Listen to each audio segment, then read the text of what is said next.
pour cette session dédiée au consortia.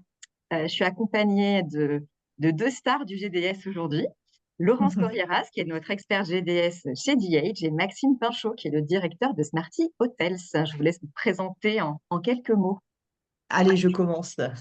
Donc bonjour, merci à tous d'être présents aujourd'hui. Donc je suis Laurence, et je travaille chez DH depuis, plus de 6 ans maintenant. J'ai commencé en tant que product manager du produit GDS et aujourd'hui, j'ai le plaisir de porter le badge d'expert GDS. Mon objectif est de rendre le monde du GDS un peu moins mystérieux et donc aujourd'hui, je vais vous expliquer l'aspect théorique de ce que sont les consortia et à quoi ça sert. Je Merci suis Laurence. ravie d'être accompagnée, voilà, de Smarty et de ma chère collègue Clémentine. Merci à tous les deux, en tout cas, de m'avoir ici présent à ce jour pour parler du merveilleux thème que sont les consortia et les GDS. Donc, Maxime, chez Smarty Hotel, notre rôle depuis de nombreuses années, c'est d'accompagner les établissements indépendants dans ce monde du GDS et forcément tout ce qui gravite autour, consortia et autres. Et on a un fort partenariat avec The depuis de nombreuses années, justement pour aider les établissements The dans leur distribution sur cette partie GDS. Mais on y reviendra plus dans le détail. Absolument. Merci Maxime. Donc, quant à moi, je suis Clémentine, je suis account manager chez DH, mais j'ai une folle passion qui est le GDS. Donc, je serai aujourd'hui votre hôte et modératrice pour cette session. On va d'abord faire un petit rappel sur DH, pour ceux et celles qui ne nous connaissent pas, nul n'est parfait. Chez DH, nous sommes animés vraiment par une mission qui est celle de simplifier le travail de l'hôtelier. Pour nous, c'est essentiel qu'on puisse vous proposer des outils technologiques et digitaux qui vont vous aider à vous simplifier votre travail au quotidien. Vous connaissez peut-être déjà ce petit schéma qu'on appelle chez nous le SNAKE, pour vous montrer qu'on est vraiment là à chaque étape du parcours de votre client. Ça va vraiment aller du tout début, quand il va aller à la recherche d'un établissement sur la ville où vous vous situez. Ensuite, ça va aller passer par le site internet, par le moteur de réservation, les systèmes de paiement, et aussi maintenant, grâce à la fusion avec la société LaunchUp, qui est maintenant DHCRM, nous pouvons accompagner le client jusqu'à la fin, même jusqu'à son retour chez lui. Donc, on est vraiment là sur la globalité du parcours client pour vous assister, pour vous aider. Voyons le programme du jour.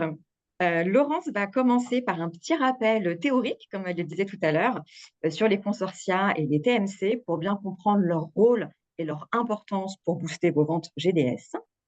Ensuite, Laurence toujours nous présentera le guide consortia 2026 et j'aurai ensuite la chance de remettre ma casquette d'hôtelière pour lui poser quelques petites questions. Et enfin, place à Maxime Pinchot de Smarty qui viendra vous présenter le programme PPV. On souhaite vraiment remplir une mission importante aujourd'hui qui est celle de rendre cette session interactive. Donc, n'hésitez pas à poser vos questions, toujours dans la petite question Q&R, et on fera de notre mieux pour y répondre à la fin de la session. Laurence, je te passe le micro. Allez, j'y vais. Donc avant de commencer, je tenais juste à préciser qu'on ne va pas parler aujourd'hui du GDS, ce que c'est et à quoi ça sert. Nous organisons régulièrement des webinaires à ce sujet tout au long de l'année. Et si vous souhaitez en savoir davantage, restez connectés sur les réseaux sociaux pour être informés des prochains événements. Mais vous pouvez d'ores et déjà nous contacter si vous avez des questions sur la partie GDS en globalité. On a une email générique, peut-être qu'on peut la mettre dans le chat, comme ça tout le monde l'a, Absolument. qui est donc gds@diedge.com. Allez, c'est parti. Tu peux passer la slide suivante, s'il te plaît. Parfait, merci. Alors, revenons au sujet du jour, les consortia et les TMC. Alors, qu'est-ce que c'est? Pour l'aspect théorique, un consortium, singulier de consortia, est un réseau ou programme qui rassemble à de nombreuses agences de voyage, souvent petites ou indépendantes, sous une même bannière. En rejoignant un consortium, ces agences accèdent à des tarifs et des avantages négociés, ce qui les rend plus compétitives. Exemple, vous avez ABC ou Internova. Un TMC, ou Travel Management Company, est une société qui gère les déplacements professionnels pour des entreprises. Réservation de vols, hôtels, trains, reporting et suivi du devoir de protection des voyageurs. Leur but est de contrôler les coûts et d'assurer la sécurité des voyageurs. Comme exemple, on a Amex, GBT ou BCD Travel. Donc, pour résumer, un TMC sert principalement les entreprises. Un consortium sert principalement les agents de voyage. Donc, en rejoignant un consortia ou un programme TMC, les hôtels gagnent en visibilité, attirent davantage de voyageurs d'affaires à forte valeur et ouvrent de nouvelles opportunités de revenus. Ou pour dire les choses différemment, vous pouvez comparer cela à votre site internet. Vous avez un nouveau site internet, mais pour lui permettre de ressortir des meilleurs résultats, sur Google, vous devez investir dans des AdWords, par exemple. Là, votre hôtel est connecté au GDS, mais en souscrivant à des affiliations consortia ou TMC, vous positionnez votre hôtel dans les premiers résultats auprès de certains réseaux d'agences de voyage. Alors, dans la slide suivante, vous voyez des exemples de TMC ou de réseaux consortia. C'est un aperçu des différents types de partenariats, des partenaires avec lesquels un hôtel peut collaborer. Vous avez les méga TMC. Alors, vous avez donc comme exemple Amex ou BCD. Ce sont des gigantesques agences mondiales et environ 90% de leur activité est dédiée au voyage d'affaires. Exemple, imaginez une entreprise comme Google ou L'Oréal. Des milliers d'employés voyagent chaque jour. Sans un TMC global, ce serait ingérable. Les méga TMC centralisent tout via le GDS pour optimiser le coût et garantir la sécurité et fluidifier les réservations. Alors, vous voyez que dans les méga TMC, on n'a pas mis Carlson, Wagon Travel, parce que Carlson vient juste d'être racheté par American Express. Donc, c'est pour ça que Carlson va petit à petit s'effacer de ce graphique. Ensuite, nous avons les consortia traditionnels comme ABC, Icori ou ITP. Ils connectent les hôtels indépendamment avec des agents de voyage et des acheteurs corporate. Leur rôle, c'est de donner de la visibilité, avoir des tarifs préférentiels, des opportunités marketing et un accès à des canaux de distribution difficiles à atteindre seuls. Ensuite, les TMC régionaux comme CTM, Direct Travel ou Flight Center, très forts localement. Comme exemple, Flight Center en Australie. Vous avez les consortia hybrides comme Internova ou Radius Travel, qui sont actifs à la fois sur les segments affaires et loisirs. Vous avez les nouvelles agences corporate virtuelles, comme exemple TravelPerk ou Navan, qui permettent d'accéder à une nouvelle génération de voyageurs d'affaires et de diversifier les canaux. Et enfin, les consortia loisirs sélectifs. Vous avez donc les grands noms que vous connaissez, Virtuoso, Ensemble Travel, Signature ou aussi Serendipiants. Donc, l'adhésion, elle, se fait uniquement par sélection. C'est eux qui sélectionnent votre établissement. Ce n'est pas vous qui allez les solliciter. Donc, pour un hôtelier, il existe de nombreuses options, mais toutes ne conviennent pas à tous les profils d'hôtel. Donc, voilà, cela dépend de votre localisation, de votre stratégie, évidemment, de votre budget, parce que, évidemment, c'est un petit coût, et du type de clientèle recherchée, affaires, loisirs ou mix. Bien sûr, The-Edge est là pour vous accompagner. Dans la prochaine slide, on va pouvoir voir les points communs qu'il existe entre les TMC et les consortia. Donc, les points communs, c'est quoi? C'est l'optimisation des coûts, c'est la gestion des fournisseurs, c'est des solutions technologiques et les services personnalisés. Il y a beaucoup d'informations sur les slides, on ne va pas tout revoir. Mais globalement, ils utilisent tous les deux le GDS, proposent des tarifs négociés préférentiels et offrent des opportunités marketing pour accroître la visibilité et les réservations. Dans la slide suivante, on va parler des différences entre les deux. Merci Clémentine. Alors, les différences, nous avons chez les réseaux consortia, ce sont des agences partenaires qui restent indépendantes. Beaucoup ciblent les PME. Chez les méga TMC, elles travaillent surtout avec des grandes entreprises, souvent faisant partie du Fortune 500. En termes de mix de clientèle, les TMC, c'est surtout corporate, alors que les consortia représentent un mix affaires-loisirs. Enfin, concernant la rémunération, chez les consortia, les agences se rémunèrent via les commissions, alors que dans les TMC, elles sont payées par les entreprises clientes et réservent souvent des tarifs non commissionnables. Ensuite, la slide suivante, donc le guide des consortia 2026. Donc, le guide des consortia chez The Edge est sorti depuis début septembre et est disponible en ligne sur notre site internet. Si jamais vous ne l'avez pas reçu par mail, vous pouvez le télécharger sur notre site internet. Vous Il comprend, demandez à votre account manager, hein, d'ailleurs, également, Laurence, on n'a pas si vous êtes précisé. client The Edge, effectivement, vous pouvez effectivement demander à votre chargé de compte.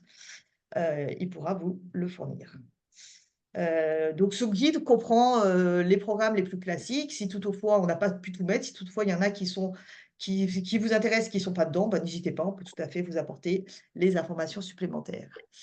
Je rappelle que c'est maintenant que vous signez pour les consortia qui sont valables du 1er janvier au 31 décembre 2026.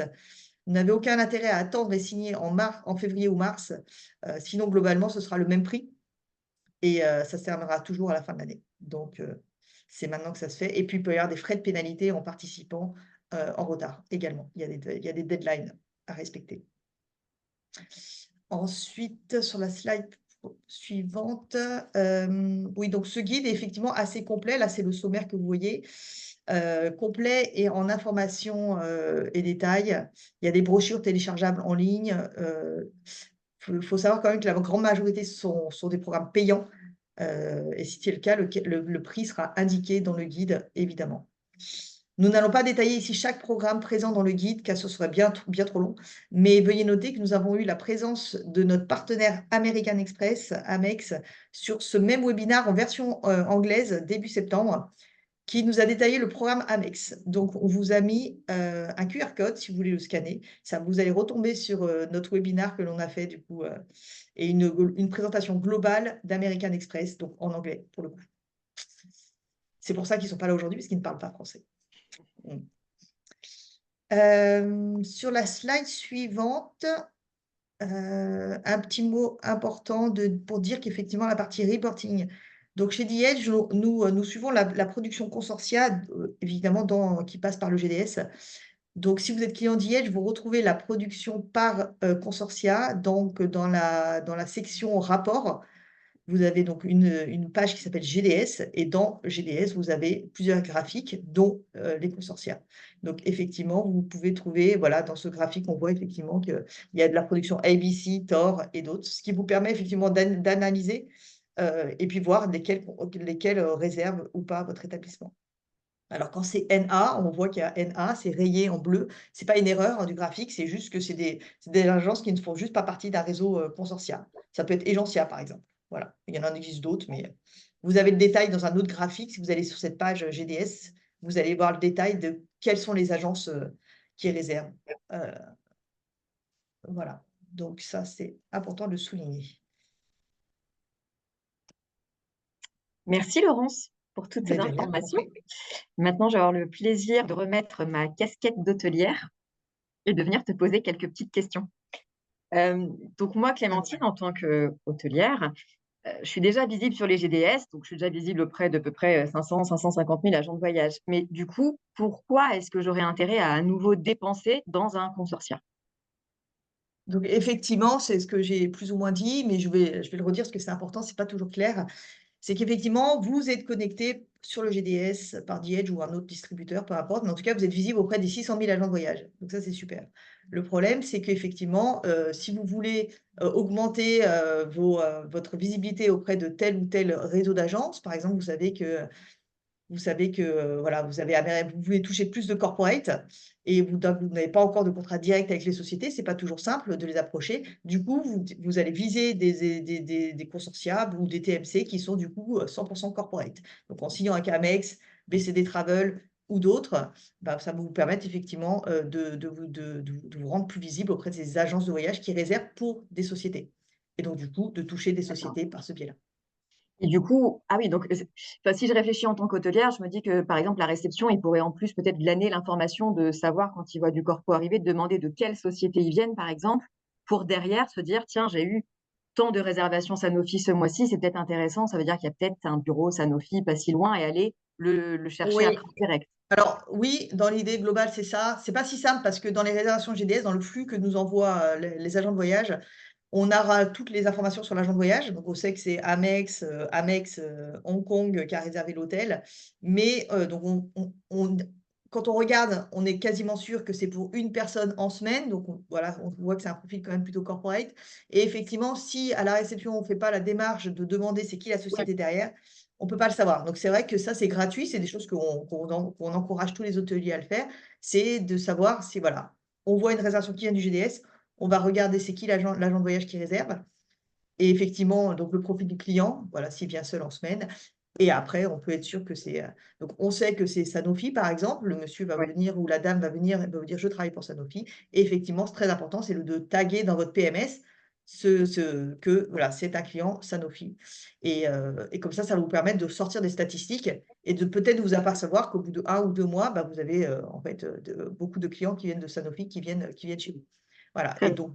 donc l'idée, c'est effectivement de pouvoir, peut-être signer un accord avec Sanofi, c'est En vraiment le direct. but. Voilà, Ouais, d'accord. exactement, en direct. Et est-ce que tu as une idée du volume de nuitées que ça représente, les consortia? Ça me paraît un peu flou, en fait, tout ça, je me rends pas trop compte. Tu veux dire si un hôtel, il est pas sûr avec quel consortia il veut participer, si Oui, ça fait enfin, en fait, c'est parce que ça me paraît être une manne, en effet, cette histoire de consortia, mais je me rends pas compte du volume de nuitées que ça peut à peu près oui. représenter.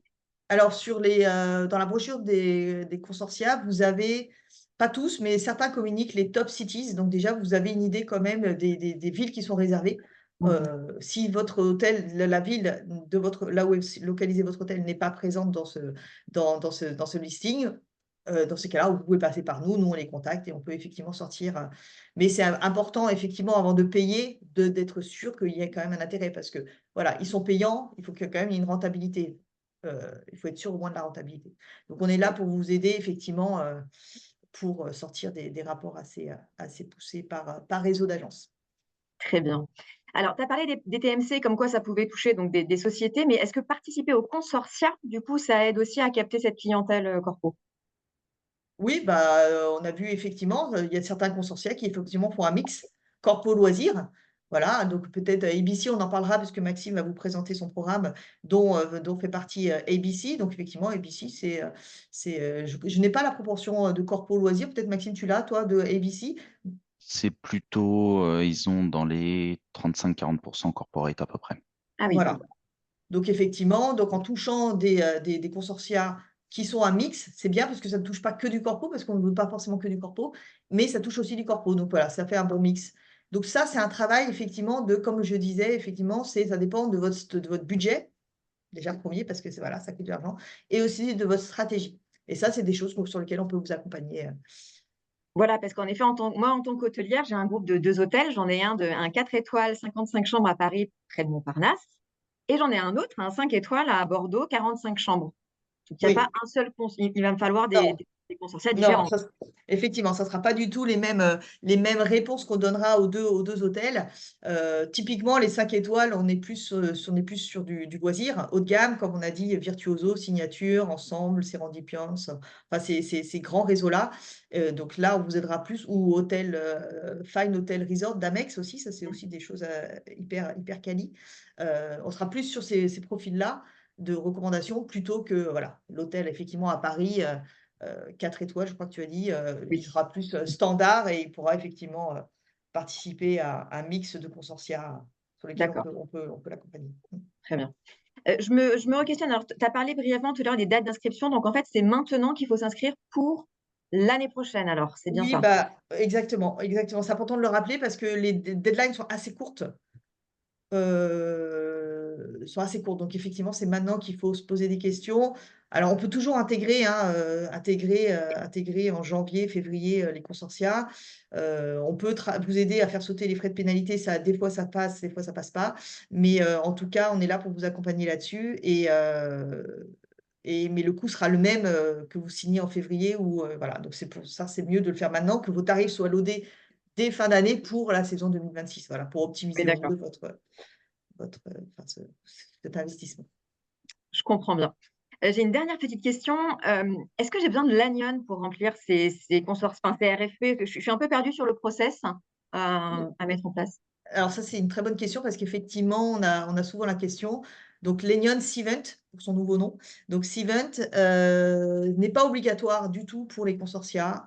C'est plus facile parce qu'on centralise tout sur une même plateforme, mais c'est pas du tout obligatoire. C'est-à-dire que si l'hôtel n'en a pas du tout besoin pour les corporate, pour les RFP corporate, sociétés, dans ces cas-là, effectivement, c'est pas la peine de payer une licence.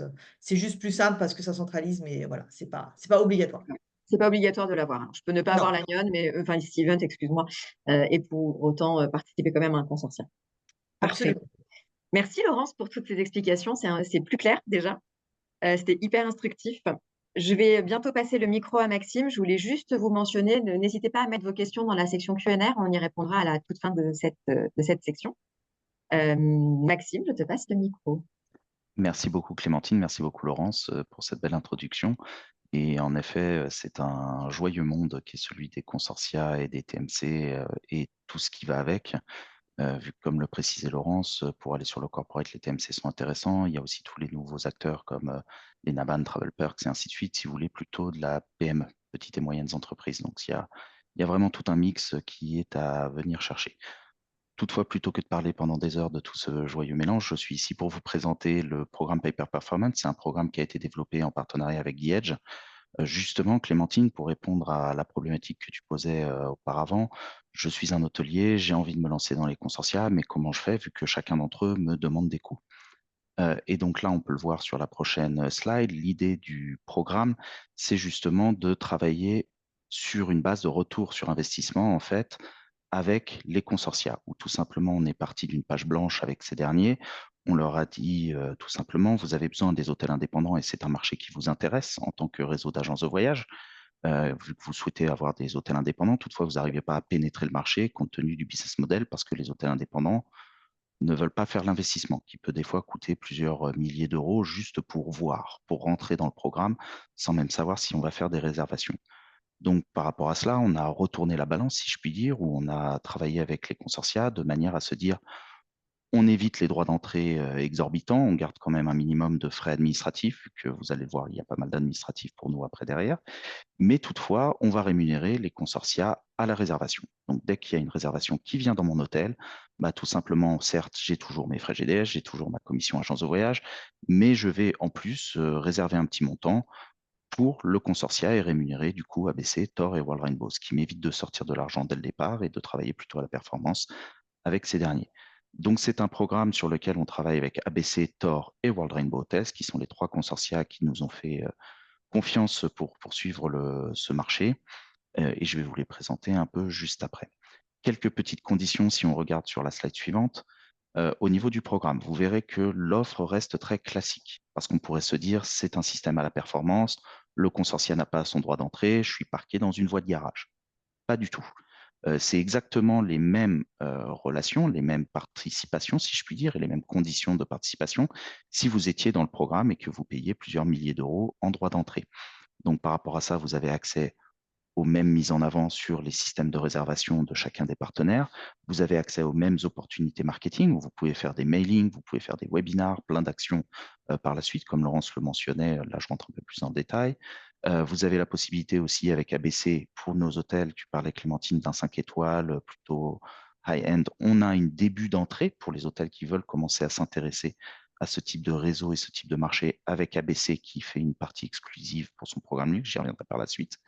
Et comme pour tous les tarifs consortia, au niveau conditions d'utilisation, bien sûr, il faut être GDS avec The Edge. Ça, là-dessus, c'est un point qui est très important.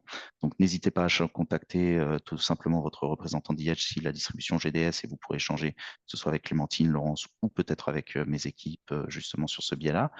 Et vous verrez que les conditions de tarif, barre moins 10%, très standard dans les différents réseaux consortia TMC, commission à 10%, très standard. Le Wi-Fi offert, il me semble aujourd'hui que vous tous hôteliers, vous l'offrez sur la plupart. Rares sont les hôtels qui ne l'offrent pas. Et tout simplement, il y a le last room available, c'est-à-dire l'ouverture des tarifs jusqu'à la dernière chambre disponible dans l'hôtel. Et ça également, c'est des conditions que vous retrouverez chez absolument tous les consortia et TMC du système. Du coup, c'est intéressant, mais on va voir sur les slides suivants, je vais rentrer un peu plus dans le détail, vu qu'on mentionnait par rapport à ABC, on peut suivre un peu par la suite.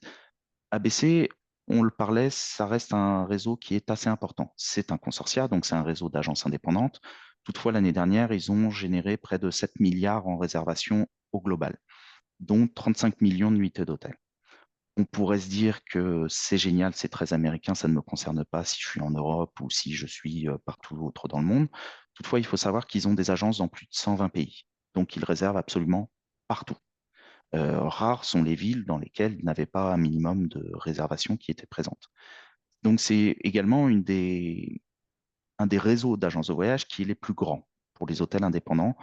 Donc, au niveau des consortia, c'est pour ça qu'on leur fait confiance et qu'on travaille très bien avec eux. Et surtout pour les hôtels qui souhaitent se lancer, faire du marketing, ainsi de suite, de grandes options marketing, plein d'options de mailing, webinar, présence presse, des événements pour aller rencontrer les agences. Vous avez vraiment beaucoup d'options par la suite si vous souhaitez vraiment investir sur le marché et continuer sur ce dernier. Sur la slide suivante, on va voir, comme j'ai commencé à vous le présenter, le programme Premier Privilège. C'est le premier axe. ABC possède de nombreuses agences de voyage, travaille avec de nombreuses agences de voyage, excusez mon langage, qui justement sont dans le monde du luxe. Notamment, ils ont beaucoup d'agences virtuoso dans leur réseau, beaucoup d'agences qui sont aussi dans d'autres réseaux très luxe. Et donc, ils ont choisi de faire un programme dans lequel ils mettent en avant les établissements haut de gamme auprès de leurs agences qui réservent dans le haut de gamme. Donc, principalement, c'est du 4 et 5 étoiles.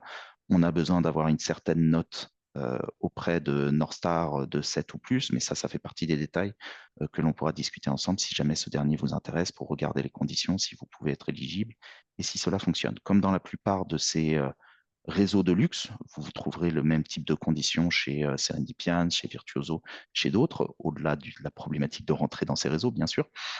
C'est bien souvent des réseaux qui ne vont pas vous demander du prix, mais qui vont demander des amenities pour le client. Donc, vous aurez une sélection de, je ne sais plus, c'est 7 ou 8 différents avantages dans lesquels vous pourrez en sélectionner 8 pour justement mettre en avant votre hôtel auprès de la clientèle. Là de même, option marketing en plus, ça vous ouvre tout de suite la possibilité d'être encore plus mis en avant auprès du réseau. Mais bon, je ne suis pas là pour vous présenter que ABC, donc on peut continuer sur Tor, qui est le suivant. Tor est beaucoup plus loisir, un peu moins proche de ces agences que ABC, qui a un très gros réseau. Toutefois, c'est le réseau qui croît le plus, qui a énormément d'agences qui rejoignent le réseau Tor, ce qui donne de plus en plus de poids, on va dire, à leurs consortia et aux hôtels qui se mettent en avant auprès de ce réseau. Donc, par rapport à ça, ils sont déjà à plus de 5000 agences dans le monde. Comme vous le voyez, il y en a partout. Bon, certes, une forte présence nord-américaine, comme la plupart de ces acteurs, mais comme vous voyez, il y a pas mal d'agences qui restent quand même en Europe et en APAC, excusez-moi, et Latin America. Les noms ne me reviennent plus. De même, vous avez plein d'options marketing, la possibilité de faire plein de mises en avant. Ça fait partie, si je puis dire, du package. Et par la suite, World Rainbow Hotel, et là, on est sur un consortia purement loisir, qui s'adresse principalement au départ, c'était un axe pour les agents de voyage LGBT qui venaient accompagner les clientèles LGBT pour trouver justement des établissements qui étaient valables, on va dire, pour accueillir tous ces types de clientèle et dans lesquels ils se sentiraient à l'aise. Depuis, c'est devenu très généraliste au niveau, mais ça reste un axe 100% loisir. Un des gros avantages pour vous, c'est qu'il y a, en plus de la communauté agence de voyage, une présence en ligne, web, qui est intéressante et donc forcément des axes marketing qui sont un peu différents par rapport à de l'agence classique où on va chercher du mailing, ainsi de suite. Là, vous pouvez faire des actions également web avec l'agence World Rainbow Hotels. Et ce mix loisir, fort ticket moyen et ainsi de suite qui est très intéressant. Donc tout ça, c'est bien beau, on se dit c'est génial, mais comme tu le disais Clémentine, en tant qu'hôtelier, est-ce que ça marche pour moi? Juste après, on vous a compilé quelques études de cas, justement, où on a tout simplement ressorti avec Laurence et les équipes d'Edge l'exemple de quelques établissements qui sont actuellement chez d'Edge et distribués auprès de ces réseaux, justement. Et vous voyez qu'on a pris dans un premier temps, tu nous parlais Clémentine, le cas de l'hôtel Corporate, 4 étoiles. Parfait, est-ce que ça marche? Là, on a l'exemple d'un hôtel qui est à Adélaïde, en Australie, du coup. Sur cet établissement qui est très corporate, qui a quand même beaucoup de chambres, 120 chambres par rapport en France, on n'en a pas tant d'établissements aussi grands. Toutefois, ils ont déjà fait 300 nuitées sans faire vraiment beaucoup d'actions marketing, si je puis dire, par derrière. Il y a la question d'identification, comme vous en parliez avec Laurence, après des clientèles, parce qu'il y a certainement des sociétés qui se cachent au milieu de toutes ces réservations. Et du coup, par rapport à leur droit d'entrée, ils ont quand même un ROI qui est très important. Et pour eux, l'intérêt, c'est tout l'axe loisir également que vient leur apporter le mix clientèle qui les aide à remplir sur les week-ends. Donc, c'est tout un axe intéressant. Donc là, on se dit, bon, sur un hôtel corporate, on sait très bien, c'est les GDS, ça marche que au travers du corporate. Un autre exemple qu'on est allé trouver par la suite, c'est un 5 étoiles à Londres, 55 chambres, par exemple, qui lui aussi a voulu y rentrer, mais pas pour le même axe, vu que là, il cherchait moins de la clientèle corporate, plutôt de la clientèle loisir, haut de gamme, ainsi de suite. Pour l'instant, il n'a pas encore déclenché sur le programme ABC Premier Privilège. C'est un des axes qu'on va travailler avec lui pour cette prochaine saison, on va dire, de Consortia. Toutefois, il a déjà rempli une trentaine de nuitées pour un hôtel 5 étoiles. Alors, vous allez me dire, c'est pas énorme, mais l'important, c'est qu'il est toujours à son prix moyen. C'est-à-dire qu'il a plus gardé son prix moyen de 350 British Pounds, plus de 400 euros en tout cas, sur ces réservations-là. Donc, il a pu quand même, sans dénaturer, sans discounter, ainsi de suite, attirer des nouvelles clientèles qui n'auraient peut-être pas réservé chez lui, qui seraient allées dans des grandes chaînes internationales qui participent déjà dans ces programmes. Et là, en tant qu'hôtel indépendant, il s'est permis de se mettre à la même hauteur et de justement avoir l'exemple. Bon, ce à quoi vous allez me dire, bon, c'est bien, ça marche dans les grandes villes. C'est vrai, ça marche dans les grandes villes. Mais un des prochains cas qu'on a repris pour vous, c'était l'ouverture d'un hôtel, techniquement en PACA, donc en Provence-Alpes-Côte d'Azur.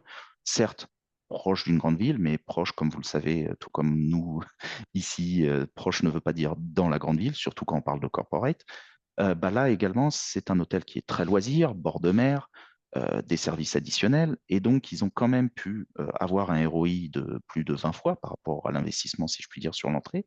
Ils ont attiré une cinquantaine de nuitées supplémentaires, de nouvelles clientèles, et également, pour eux, ce qui était très intéressant, hôtel en ouverture.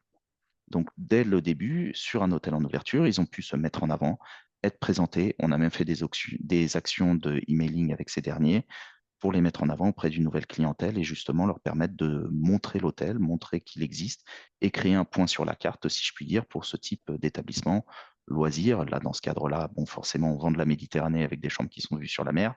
Ça aide également. Mais on a aussi d'autres exemples d'hôtels qui sont à la campagne sur lesquels il y a quelques nuitées et qui, du coup, ont du ROI et qui sont, du coup, intéressants et leur permettent de se lancer dans ce type de réseau, si je puis dire. Donc voilà pour vous présenter dans la globalité ce qui est fait avec le programme PPP. Et du coup, merci beaucoup Clémentine et merci beaucoup Laurence pour cette opportunité de vous montrer plus dans le détail le type d'accompagnement qui est proposé par The Edge et justement aussi avec l'aide de nos équipes pour les hôtels sur cette partie-là. Donc, ce que tu dis, Maxime, c'est que finalement, il y a de la place pour, enfin, il y a un consortia presque pour chaque configuration d'établissement, un peu de choses près, Oui, si je résume un petit peu ce que tu as dit. Et il y moi, a la des question, possibilités pour tous, en effet. voilà, exactement. Il faut juste choisir le bon consortia, la bonne formule. Si un hôtel décide de souscrire à ce programme PPP, du coup, il va être en contact avec cette équipe Smarty directement. Comment ça se passera? Alors, avec les deux, dans un premier temps, comme pour tous les consortia, parlez-en à votre chargé de compte ou par l'adresse mail, j'imagine, gds@theedge.com, pour en parler justement et échanger avec avec vos équipes. De toute manière, vous serez mis en relation, en effet, avec moi-même et mes équipes pour la gestion du programme PPP. Je parlais d'administratif parce que ce sont nos équipes qui vont gérer avec les équipes d'Edge tout le reporting. Je vous précisais qu'il y a des frais à la nuitée. Bah, c'est nous qui allons faire justement tout le suivi des réservations avec les équipes d'Edge pour vous présenter toutes les réservations qui ont eu lieu et qui ont été justement mises en avant par ce programme et pour vous aider justement dans la gestion de ce dernier. On va également vous conseiller. Bien sûr, nous, on a comme le disait Laurence, avec nos consortia partenaires, on va pouvoir ressortir les volumes sur différentes destinations où vous trouvez des établissements similaires avec lesquels on travaille pour vous présenter, on va dire, une vision réalistique. Le but n'est pas de vous vendre quelque chose à tout prix, au contraire, d'avoir quelque chose qui vous convient et sur lequel l'hôtel est confortable et qui lui permet après de travailler, de développer justement tous ces axes. Super. Donc, si vous rêvez de parler à Maxime, vous savez ce qu'il vous reste à faire. Mais il y a une question peut-être pour Maxime d'ailleurs. Dans le... Exact. Ah, pardon. Voilà, Attendez. il y a une personne qui demande pour un hôtel 3 étoiles, est-ce intéressant d'adhérer à ce genre de programme? Parce que tu es axé sur tes exemples sur des 4 et 5 étoiles, Maxime. Donc, du coup, voilà, j'ai cette question. Peut-être on peut commencer comme ça fait une continuité avec ta présentation, Maxime. C'est sûr qu'on présentait surtout du 4-5 étoiles parce que c'est les exemples qui sont très parlants, mais toutefois, il y a aussi beaucoup de monde, si je puis dire, en 3 étoiles, en appart-hôtel et ainsi de suite. Et il faut savoir que les consortia, pour eux, ils cherchent tout type d'établissement parce qu'ils ont également tout type de clientèle. Et donc, par rapport à ça, certains vont être plus sensibles au niveau du prix moyen et sur certaines destinations, ils vont réserver plutôt du 3 étoiles. Ou comme vous le voyez, sur du 5 étoiles, bah forcément, on restreint, si je puis dire, le type de clientèle qui sont intéressants. Donc, vraiment, il y a un monde pour tous les typologies d'hôtels au sein des différents consortia. Je ne parle pas juste du pay per performance, mais vraiment aussi de même pour Amex, de même pour les Navan, de même pour les. Bon, c'est sûr que si on va chercher Internova Serendipian, sans 3 étoiles, Mhm. ça ne passera pas. Non. Comme on disait, il y a le côté d'entrée sur le monde du luxe. Mais toutefois, tout n'est pas luxe. Il y a aussi du volume dans de nombreuses typologies d'hôtels. Et on a un hôtel à Deauville qui nous pose une bonne question. Est-ce que si l'hôtel n'est pas classé, ça peut fonctionner aussi ou pas? C'est un hôtel qui est à Deauville, en gamme boutique hôtel. Alors, c'est possible. Comme on le disait, bien souvent, le référencement sur les GDS est différent du référencement local de 4 étoiles, 5 étoiles, ainsi de suite. Et donc, il est possible de mettre en avant un établissement non classé quelque part euh, en tant qu'établissement sur les GDS et faire valoir quand même la qualité de ce dernier. Il faut savoir que sur les GDS, la note est aujourd'hui un agrégat qui est présenté à l'hôtel avant de savoir si vous êtes 4 étoiles ou 5 étoiles et ainsi de suite. Il y a un agrégat de vos notes entre Booking, Hotelbeds, TripAdvisor, je crois, et ainsi de suite, qui a une espèce de résumé qui se fait pour vous donner une note globale internationale, et notamment également un autre acteur qui s'appelle Northstar. Et donc tous ces acteurs-là, certes, le fait que vous soyez classé ou non va influencer, si je puis dire, votre note. Toutefois, ça ne va pas faire la totalité de l'histoire. Et donc aujourd'hui, on accompagne des établissements qui ne sont même pas des hôtels techniquement. On a quelques appartements avec service qui sont très luxueux. Bon, là, on est dans le monde du luxe, mais tout n'est pas dans le monde du luxe. Mais qui travaillent avec nous et qu'on accompagne justement sur le fait d'aller chercher ces réseaux d'agences de voyage où c'est vraiment du relationnel, du réseau pour faire comprendre la qualité de votre lieu. C'est sûr qu'il est plus facile si vous avez en plus la classification à tout France qui dit, bon voilà, je Mm. respecte les critères administratifs pour être un établissement typé 4 étoiles, 5 étoiles, 3 Oui. étoiles ou autre. Mais en effet, avec North Star, ça peut permettre un peu de combiner. Mais d'accord, très clair. Exactement. On a une question. Est-il possible de savoir combien de réservations ABC Global ont été faites dans une ville? Alors, pour tout ce qui est consortia, bien souvent, on va avoir des chiffres, mais qui ne sont pas toujours précis, exacts ou parfaits. C'est-à-dire que bien souvent, les consortia soit fonctionnent en reporting, et dans ce cas-là, c'est les réservations qu'ils ont effectuées, soit ils fonctionnent également en estimation. C'est-à-dire que chaque année, ils vont dire, voilà, je vais faire environ tant de nuitées sur telle destination, et ainsi de suite. Et donc, par rapport à ça, on a un volume global sur une destination, ce qui est toujours intéressant pour savoir un volume d'affaires, grosso modo, qui passe sur une destination. Toutefois, on n'a pas d'informations. Est-ce que c'est en 3 étoiles, en 4 étoiles, en 5 étoiles? On n'a pas toutes ces informations, on n'a pas de liberté. Donc, il est possible d'avoir un aperçu, toutefois, pas forcément d'avoir précisément le chiffre qui passe dans la ville. Et également, on est dans le monde du GDS. Il ne faut pas oublier que tout se passe par point de référencement, que ce soit les aéroports, les plus grandes villes et ainsi de suite. Donc, si vous n'êtes pas proche d'une grande ville, bah, bien souvent, on va regarder ce qui se passe sur la grande ville. Et là, par exemple, ça va nous dire, je ne sais pas moi, qu'il y a, je vais dire des chiffres complètement ridicules, mais qu'il y a 300 nuitées sur Lyon. J'imagine pas, je pense que c'est beaucoup plus. Mais 300 nuitées sur Lyon, toutefois, on ne sait pas si c'est à Lyon, si c'est à Villeurbanne qui est juste à côté ou d'autres villes. Mm. Des fois, on va avoir la granularité pour le savoir, des fois, on ne va pas l'avoir. Très bien. Il y a une question également sur la durée de séjour. Est-ce qu'il y a des opportunités pour les longs séjours, un mois ou plus, justement, sur ces fameuses TM, enfin, avec ces fameuses TMC? Oui, tout à fait. Alors, pour le programme PPP, je ne sais pas ce que tu. Peut-être je te laisse répondre sur la partie PPP sur tes 3 programmes. On en a peu. Je vais être très transparent avec vous. On n'en a pas tant que ça de séjours longs, mais c'est plus lié aussi à des limitations qu'on a beaucoup d'hôtels qui vont limiter les longs Mm. séjours et qui vont plutôt ne pas autoriser, par exemple, des réservations à plus de 14 nuits, 15 nuits ou 20 nuits ou autre, Exactement. et qui vont limiter cela. Toutefois, ça ne veut pas dire qu'il n'y a pas de monde dans lequel il y a des nuits plus longues, et ainsi de suite. De là à faire de la location au mois sur des longs séjours, pour moi, ce sera plus l'exception que la norme, pour être très Tout honnête à avec fait. vous. Mm. On est plutôt dans les 1, quelque chose ou 2, quelque chose. Ça dépend quand on va tendre vers le loisir, on va pousser les durées de séjour un peu plus longues et être plutôt à 2 nuits et quelques, et ainsi de suite, ou plus vers les 3 nuits. Et du coup, ça reste une moyenne. Ça ne veut pas dire qu'il n'y a pas des séjours de 1 semaine, de 15 jours, ainsi de suite. Mais du coup, il y en a moins que Il y en de a moins. séjours de 1 nuit ou 2 nuits, etc. Tout à fait. Quel que soit le programme consortia ou TMC. Oui. C'est ça. Et si vous allez sur du corporate, attendez-vous à avoir des durées de séjour plus courtes, généralement. Bien sûr. D'accord, plus courte, ok. Parce que c'est Bien pas la souvent. croyance populaire en général de la part des hôteliers. C'est très bon à retenir alors. On a une autre question sur le classification RSE. Est-ce que c'est quelque chose d'important pour les GDS? Alors, c'est hyper important pour les GDS, oui. Amadeus est en train de développer effectivement quelque chose sur l'écolabel, donc RSE et tout ça. Donc ça, c'est hyper important. Mais surtout, dans l'Enion aussi, il y a une section quand vous remplissez des RFP. Donc là, là aussi, c'est hyper important parce qu'on a une section qui c'est Sustainability and je sais pas quoi. CSR. Ouais, voilà, exactement. Donc, effectivement, il faut la compléter parce qu'il y a des entreprises qui vont juste pas vous envoyer le RFP parce que c'est vide et tant qu'ils ont pas les informations, eux, c'est des politiques voyage. Politique voyage veut que mon employé doit aller dans un hôtel qui respecte un minimum, cela. Donc du coup, si c'est pas complété, ils vont pas va pas prendre de risque, ils vont prendre un hôtel où juste, ils sont sûrs que les informations sont complétées. Donc effectivement, oui. Je C'est me un vrai permets critère de d'ajouter sélection. Je me D'accord. permets d'ajouter là-dessus, Vas-y. c'est un critère qui va de plus en plus se démultiplier.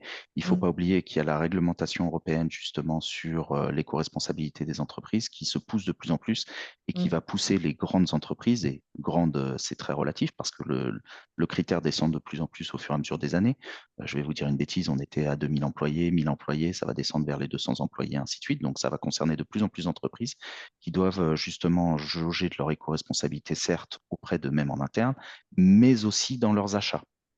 Et donc, par rapport à ça, il ne faut pas oublier que de nombreux hôteliers ont déjà des activités, des choses, ainsi de suite, sans se dire j'ai le pavillon clé verte ou j'ai des pavillons vraiment spécifiques. J'ai que Green Key qui m'y en tête, je suis désolé, mais il y en a d'autres en tout cas qui existent. Sans même avoir cela, vous avez tous certainement des actions en fait d'éco-responsabilité que vous mettez en place, de logique. Et bien souvent, c'est une question de s'asseoir, de les poser, de les noter, de les mettre en place et en action, et justement après de les présenter, on va dire, en extérieur. Et les présenter, ça va passer par votre contenu GDS, comme le disait Laurence, travailler sur votre contenu justement auprès des équipes d'Edge pour les mettre en avant, travailler auprès de l'Enion, parce que quand vous faites des appels d'offres, ça va être encore plus important. C'est là où ça prend encore plus d'importance. Et donc, il faut vraiment en avoir conscience et savoir que ce monde-là risque de tendre vers plus d'importance vers ces conditions-là. On a une petite question aussi concernant le consortia accès loisirs. Est-ce qu'il y en aurait un qui serait vraiment le générique, ou est-ce que, comme on l'a dit tout à l'heure, il faudra s'adapter en fonction de l'hôtel et du coup, il faut discuter avec soit le chargé de compte, soit Maxime lui-même?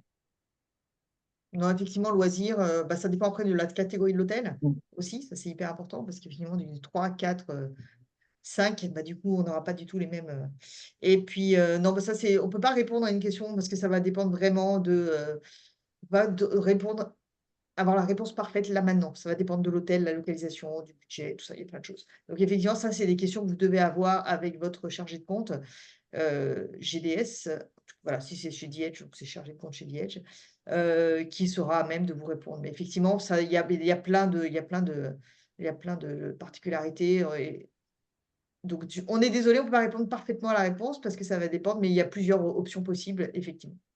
Tu vas Et rajouter quelque chose? rares sont ceux qui sont 100% loisirs, comme par Oui, exemple pour le Rainbow Hotels. C'est vraiment c'est l'exception et pas du tout la règle, il faut le savoir. Parce que même si on va dans des consortia qui sont plutôt loisirs, prenons Internova par exemple, qui est plutôt ouvert, même si on connaît le segment luxe, mais ils ont aussi le consortia au sens large, on va dire. Bah, ces derniers, ils sont certes très loisirs, mais ils ont aussi d'autres, dans le réseau Internova, il y a plusieurs réseaux d'agences de voyage, ils ont des réseaux qui sont 100% corporate. mmh, Et donc, qu'il va y avoir, si vous voulez, même au sein de ce parc loisir, c'est pour ça, comme on en parlait avec ABC, par exemple, sur le mix, tous vont toujours avoir un mix, en fait, d'entreprises et de loisirs. Ce qui est intéressant pour vous, parce que ça veut dire que si le consortia, il gère du corpo, disons Amex, Amex mmh, gère du corpo, ils font quasiment que ça. Comme tu le disais, Laurent, c'est plutôt 90% de leur volume. Oui, mais il faut savoir que le 10% d'un volume comme Amex, c'est beaucoup de résa. Il faut le garder en tête. Et ce sont justement les sociétés qui, quand ils ont un implant, bah, savoir qu'ils ont accès justement à cet implant pour avoir accès à des tarifs, pour après voyager en loisir, et ainsi de suite. Ça fait partie aussi de l'intérêt de la solution que CTMC offre. Toutefois, ne me faites pas dire ce que je n'ai pas dit, n'allez pas prendre Amex pour avoir de la clientèle loisir. Vous aurez principalement du corporate. Mais oui. toutefois, il faut le savoir. Mmh. D'accord. Il y a un hôtelier, et ça, c'est peut-être une question pour Laurence, qui nous explique qu'il est un hôtelier indépendant 2 étoiles et Oui. il demande si c'est adapté. Alors, je sais que tu avais dit que tu ne parlerais pas de GDS, Laurence, mais bon, on va en parler un petit peu pour peut-être déjà reprendre juste à la base quel est, le client Oui, GDS, le profil, tout voilà, à fait. exactement. Donc, je ne sais pas si cet hôtel est déjà connecté au GDS ou pas, mais effectivement, ça va dépendre de là où il est situé, le nombre de chambres et le prix moyen pour lequel ils vend. Parce que 2 étoiles, des fois, on est sur des prix un peu comme des 3 étoiles. Donc ça dépend vraiment beaucoup de choses. Déjà, effectivement, on dit que le profil type pour les GDS, juste une connexion GDS, hein, sans parler des consortia, c'est 3 étoiles, 30 chambres, situées dans une grande ville, voilà. Ça, c'est le profil assez pour être, un minimum rentable. Après, encore une fois, si cet hôtel est 2 étoiles, mais qui a un prix moyen qui touche les 3 étoiles. Pourquoi on parle de prix moyen? C'est parce qu'il faut qu'il y ait une rentabilité, parce qu'après vous allez avoir beaucoup de coûts à reverser à l'agent de voyage, au provider, Oui. enfin tout ça. Donc le GDS est une technologie qui coûte cher, donc ça va dépendre effectivement du profil, de l'hôtel. Et si on est en 2 étoiles, mais on est pile à côté d'une usine Sanofi, par exemple, où on sait qu'on a Oui, déjà du donc volume. effectivement là ça va, là il y a tout un intérêt, on est bien Oui. d'accord. Donc Mais effectivement, encore une fois, en fait, c'est vraiment du cas par cas, finalement, cette histoire de GDS et absolument, autant voir absolument. directement, C'est ça. avec son chargé de compte ou l'adresse email gds@dh.com. Oui, Si je me absolument. permets, moi j'ai déjà eu le cas par le passé d'établissements qu'on a accompagnés qui étaient, bon, 3 étoiles, pas 2 étoiles, mais c'est à peu près la même chose, qui étaient proches de Orange, d'un centre de formation Et Orange, oui, qui au départ n'était absolument pas GDS. beh Toutefois, oui. ils ont réussi à discuter avec la société, d'avoir un contrat cadre, ils ont réussi à faire du local, contrat local, donc c'est génial, c'est gratuit, si je puis dire, le contrat local. Toutefois, au bout d'un moment, ils se sont dit: «Oui, mais en fait, il y a plein de monde qui vient et je les vois pas à l'hôtel». Et de là, avec leur contact chez Orange, bah, ils se sont dit l'acheteur, ils ont pu Mmh. transmettre les coordonnées de l'hôtel à l'acheteur. L'acheteur leur a dit: «C'est génial, mais il faut que vous soyez sur les GDS, comme ça vous serez sur le système de réservation, en fait, que les employés utilisent et ce Exactement. qui évite d'avoir à savoir qu'il faut prendre le téléphone pour vous contacter». Et là, Mmh. dans ce cadre-là, on a accompagné l'hôtel à se mettre en place sur les GDS, à avoir ses contrats corpo, à aller venir en chercher plus et ainsi de suite. Et après, bah, c'est bien beau d'être connecté pour un compte, mais on fait en sorte d'aller en chercher plus, d'aller en chercher d'autres et de bien gérer cela. Donc, comme le disaient Laurence et Clémentine, contactez votre chargé de compte, voyez avec les équipes, c'est vraiment au cas particulier des différents établissements. Très bien. Est-ce que les F&B credits sont en tendance?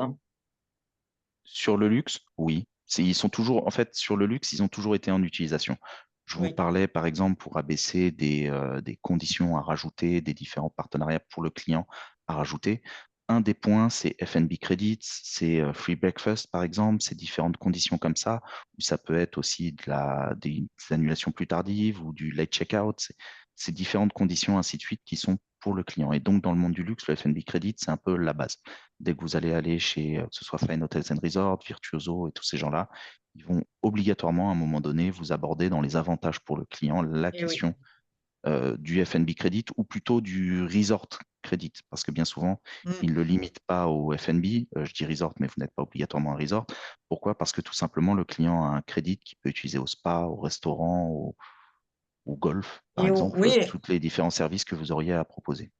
et au-delà du 5 étoiles, il y a aussi les 4 étoiles. Quand ils participent à Mm. Amex sur le programme, Middle Market, par Oui. exemple, là, ils demandent 2 added value en plus supplémentaires. Donc effectivement, ça peut être du F&B qui est assez recommandé ou autre, hein. Il y a pas de c'est vous qui décidez, mais oui, c'est comme dit Maxime, effectivement, c'est un petit plus sympa qui fonctionne. Très bien. Il y a un spectateur anonyme qui nous demande si nous ne sommes pas obligés de passer par Stevent, par quel moyen on peut répondre au RFP? Je pense que l'information est assez claire. Bon, on contacte nous enfin, en tout cas, c'est comme ça qu'on travaille chez The Après, chacun, travaille, mais chez The en tout cas, c'est nous qui prenons, la liste de l'hôtel nous dit avec qui il veut travailler, donc on a la liste et après nous, on contacte chaque consortia, on leur demande d'envoyer le RFP à l'hôtel directement. Voilà, c'est Voilà, donc assez c'est l'hôtel qui recevra en direct la RFP à laquelle répondre. exactement et c'est Ouais, l'hôtel d'accord, qui remplit. Absolument, absolument. c'est parfait. Alors, c'était une question qui a eu lieu en tout début de session, mais je vais me permettre de la rappeler parce que ça permet un peu de faire un petit récap sur, toutes les informations hyper précieuses que vous nous avez données. Alors, c'est marqué question bête, il y a pas de question bête dans la vie. Quelle est la différence entre les consortia TMC, pardon, et les GDS? Alors oui, ça effectivement, on en a déjà parlé. Donc, Voilà. juste pour faire un petit résumé, le consortia, on est plutôt sur de loisirs, mix de clientèle, voilà. Donc effectivement, quand vous travaillez avec ABC, vous avez un mix de clients, voilà, consortia, loisirs corporate.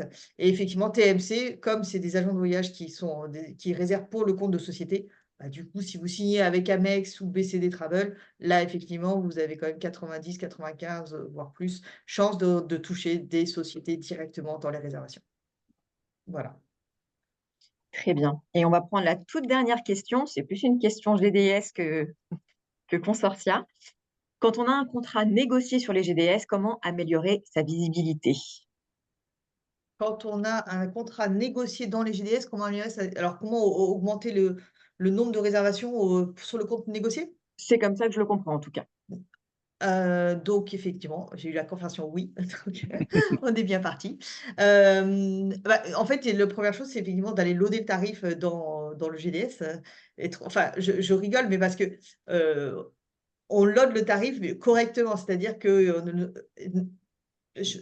voilà, je ne vise personne, mais effectivement, il y a de nombreux hôtels ont des contrats avec des sociétés sans aller loader le tarif, première chose, ou vont loader le tarif, apparemment pour le cas de C'est Véronique, fait, c'est c'est fait bien et le c'est dé. bien loadé. Donc une fois que vous êtes fait et bien loadé, donc vous êtes sûr d'être visible, voilà, vous ne recevez plus d'audit négatif de l'agence de voyage, bah, il faut juste, voilà, vous êtes en contact avec la société et ben, leur faire des petits coucous de temps en temps pour leur savoir, si voilà, juste, est-ce que tout est loadé? En gros, la manière de dire: «Bon, mon tarif bien loadé, pourquoi tu réserves pas, quoi?» Donc effectivement, aller un petit peu leur envoyer des petites, mais c'est à l'hôtel à l'hôtel de le faire. C'est l'hôtel qui est nous, chez The Edge, on est en charge de faire en sorte que tout soit bien connecté. Voilà, on vous met à disposition, tout ce qu'il faut. Après, c'est vous qui avez la relation avec la société, donc c'est effectivement à vous d'aller régulièrement vérifier votre production qui passe par telle ou telle société et effectivement de suivre et d'aller un petit peu, leur faire un petit coucou de temps en temps pour essayer d'être sûr que voilà, Et stimuler si je votre me partenariat. Mais je t'en prie, Et Maxime. je me permets de rajouter un petit point qui est très important, qui est plutôt opaque et on en a peu conscience aujourd'hui. Il faut savoir que la société, sur la plupart des outils de réservation, ils ont accès à d'autres distributeurs. C'est-à-dire que certes, ils ont votre tarif société sur les GDS, mais ils voient également vos tarifs sur Booking, sur Mmh. Expedia, sur un peu partout, même sur Hotelbeds pour certains. Mmh. Donc, il faut aussi s'assurer que vous ayez une stratégie tarifaire qui est logique. Oui. Parce que si vous donnez, je vais dire des chiffres complètement farfelus, si je puis dire, si vous dites je me mets en accord avec la société pour faire un tarif à 150 €, mais que derrière vous avez des promotions importantes qui font que vous Mmh. ressortez à 130 €, disons sur de l'OTA ou autre, bah, il y a une grande chance que vous ayez ces résas sociétés. Toutefois, vous ne les voyez pas. Pourquoi? Parce Mmh. qu'elles arrivent par Booking, par Hotelbeds et ainsi de suite par d'autres partenaires. Donc, c'est important d'avoir conscience de cet écosystème où l'entreprise, son but, c'est de faire des économies et donc, certes, elle va négocier un tarif avec l'hôtel, mais toutefois, elle peut aussi réserver par d'autres biais, au final. Donc, c'est très important de surveiller votre stratégie et votre logique tarifaire. Et je rejoins Laurence, l'échange avec la société sont extrêmement importants. C'est compliqué parce qu'au tout début, si vous faites juste appel à l'acheteur via les outils d'RFP comme l'Enion, ainsi de suite, c'est très compliqué d'avoir une Mmh. relation. Et donc, il faut justement créer ce relationnel parce qu'on reste dans un métier d'accueil et de relationnel. Donc, il faut se créer ce relationnel avec l'entreprise. Et justement, bah, par exemple, on vient de loader le tarif, on est en début de saison. Ah, est-ce que tu peux m'envoyer des screenshots? Comment ça apparaît chez toi? Comment l'offre apparaît chez toi? Peut-être que vous allez voir que votre descriptif du tarif, bah, on va peut-être le retravailler pour que ce soit un peu plus sympa. Des fois, ça peut être juste des bêtises de ce genre. Ou vous vous rendez compte que mince, ça fait 5 ans que j'ai pas mis à jour mon contenu GDS. Par Mmh. exemple, je suis monté de 3 étoiles en 4 étoiles. Pourquoi j'apparais encore en 3 étoiles? Et là, j'appelle tout de suite mon chargé de compte en disant à l'aide, comment je le mets à jour? Donc voilà, Mmh. il y a plein de raisons qui peuvent faire beaucoup de choses et qui peuvent faire ces choses et il faut tout simplement échanger, en discuter et faire le suivi avec la société. C'est le point le plus important dans cet écosystème. Mais c'est vrai que alors moi, j'ai fait ce métier pendant une dizaine d'années en hôtellerie parce que j'étais responsable des ventes et c'est aussi le côté positif quelque part du GDS où on a toujours l'impression que c'est une grosse machine où on n'a pas trop d'impact, alors que finalement, c'est tout l'inverse. Il y a un vrai travail d'humain à humain derrière. Et en plus, on se rend compte que le client corpo, en tout cas, il est plutôt fidèle. Il a intérêt à revenir toujours au même hôtel. Pour lui, il a les mêmes habitudes. C'est beaucoup plus pratique. Et je trouve que quand on s'entend bien avec un ou deux agents de voyage, bah, il a tendance à vous contacter en premier parce que déjà, on fait du business Évidemment, avec les gens qu'on apprécie. relation humaine, Euh, quoi. Mmh. exactement. Et la relation humaine, elle est souvent privilégiée. Et on oublie de le dire souvent avec le GDS. On a l'impression que c'est un peu une grosse machine opaque qui envoie Mmh. des résas un peu au hasard, alors que pas du tout. Il y a vraiment des humains derrière avec un cœur qui font ces réservations. Et c'est le côté très positif que je trouve du GDS, où vraiment l'hôtelier peut vraiment avoir un impact sur la production, au-delà de juste la technologie et bien sûr de diffuser les bons tarifs. Ça, c'est la base et ça, c'est notre travail. Mais le reste, c'est le travail de l'hôtelier, en effet, de faire ce lien avec l'agence ou avec la société corpo. Exactement. Et surtout sur les consortia, c'est des réseaux, comme le disait Laurence, les consortia, c'est des réseaux d'agences de voyage indépendantes. Votre relation en direct avec l'agent, avec l'agence et ainsi de suite a encore plus d'impact qu'avec le Bien consortia, sûr. si je puis dire. Et c'est là où vous pouvez créer, comme tu le disais, Clémentine, cette relation personnelle et voire même du GDS. Vous pouvez avoir en fait derrière de la réservation en direct parce que l'agent vous fait confiance, parce que l'agent vous connaît. Demain, il a une demande un peu étrangeoïde et bizarroïdale sur lesquelles Mmh. il préférerait avoir votre relationnel parce que d'un seul coup, il n'a pas l'habitude, il a besoin d'une suite, il a besoin d'un client super VIP, bah, il va vous appeler en fait. Et du coup, c'est une résa qui magiquement ne va pas passer par les GDS ou va passer par d'autres biais et ainsi de suite. Donc, Tout on est à fait. vraiment, encore une fois, dans ce côté de logique de réseau. Ou des petits groupes. Moi, ça m'était déjà arrivé, en effet, une agence, alors c'est Mm. exceptionnel, hein, mais qui avait un groupe de 9 chambres, qui m'a appelé moi en Mmh. direct parce qu'on s'entendait bien. Donc, il y a un vrai intérêt à, à développer Évidemment. ce lien. Et ça peut passer aussi par, une fois de temps en temps, proposer un agent qui est, par exemple, basé aux États-Unis. Vous savez qu'il vient à Paris, par exemple, prenons l'exemple Paris, parce que j'y suis, pour quelques nuitées, lui proposer de séjourner une nuit peut-être, ou de venir prendre un petit déjeuner. Voilà, on a toujours tendance à plutôt aller, enfin, les agents vont avoir tendance à réserver des hôtels qu'ils connaissent déjà, évidemment, donc ça a aussi beaucoup d'intérêt. Impact, Et absolument. ça ne vous coûte rien tant qu'il ne vient pas. C'est pour le geste. Mais par contre, Exactement. c'est sûr que le jour où il vient, il faut le faire et ainsi de suite et bien l'accueillir comme vous accueillerez tout simplement ses clients, voire même mieux, parce qu'il est capable de vous en envoyer. Et c'est Mmh. d'autant plus vrai sur l'agence de voyage plutôt haut de gamme, luxe et ainsi de suite, où il faut vraiment pas hésiter à l'inviter. Et ça arrive, il est possible qu'il fasse des fam trips avec, par exemple, des compagnies aériennes. Ça fait partie de choses qu'on organise pour certains clients. Bref, je referme la parenthèse très rapidement. Mais justement, ça fait partie des axes qui peuvent être intéressants sur ce côté de réseau. Tout à fait. Merci beaucoup à vous deux pour toutes ces belles informations. C'était enfin, moi, j'ai beaucoup aimé en tout cas. Merci pour votre attention. Avant de vous laisser, au moment de fermer, il y aura un court sondage, hein, qui va s'afficher à l'écran. On serait hyper reconnaissant que vous puissiez prendre quelques secondes pour y répondre, parce que nous, ça nous aide à nous améliorer. Donc, restez connectés également à nos réseaux sociaux pour ne pas manquer notre prochain webinaire. Merci vraiment à vous tous. Passez une excellente semaine. À bientôt. Au revoir. Merci à tous. Merci Bonne à vous. journée.